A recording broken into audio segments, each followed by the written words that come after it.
Hello everyone, good to be with you once more. Now, as many of you know, I was a primary school teacher for many years before coming into ministry.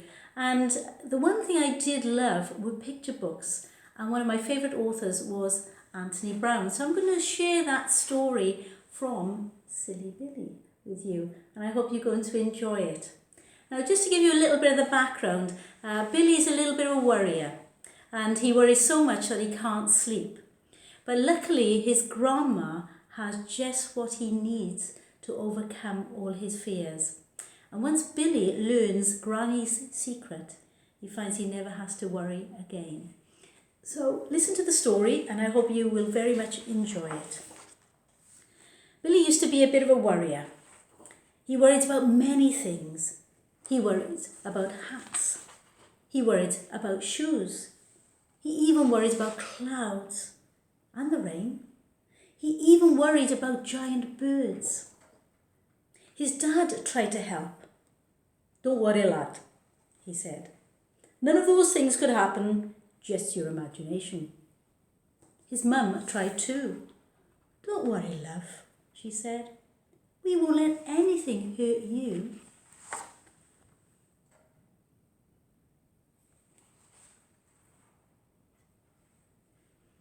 But Billy still worried.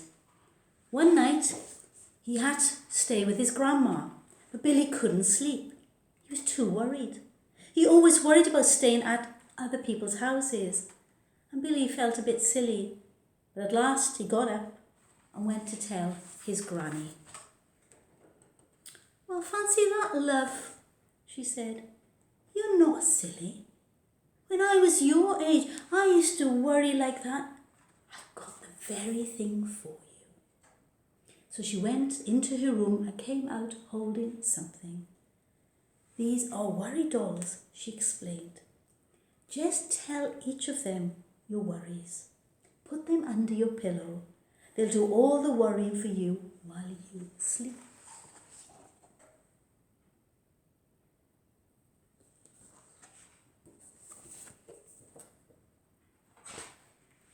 Billy told all his worries to the worry dolls.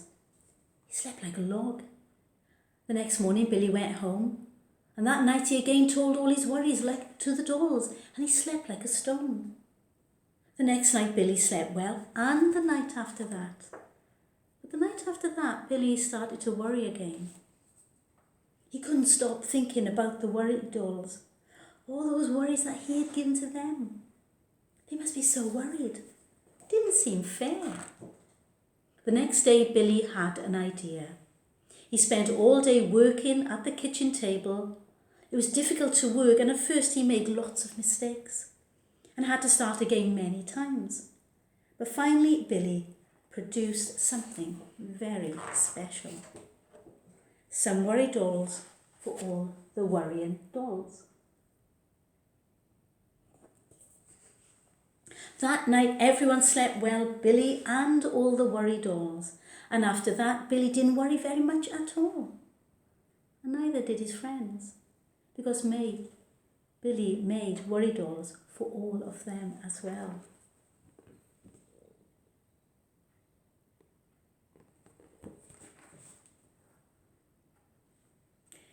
Well, that's a wonderful story, and I've got my own little worry dolls here, which hopefully you can see. So for all those crafty people out there, those who love sewing and knitting, perhaps you can put some of your energy into making some of these little worry dolls and pass them on or put them under your pillows. But they can also be used as a source for prayer. Jesus reminds us that we are to cast all our cares upon him. There's a beautiful verse from Proverbs chapter 3, verses 5 to 6. And I'm sure many of you will know this. And it says, "Trust in the Lord with all your heart. Lean not unto your own understanding, but in all your ways acknowledge him, and he shall direct your path." So be encouraged. Think of those wonderful little worry dolls and think about Jesus taking all your worries away. So even as you go to bed, perhaps put your head on the pillow be assured that Jesus takes all our worries, all our cares upon him. So stay safe and praying that you'll have a peaceful sleep this night.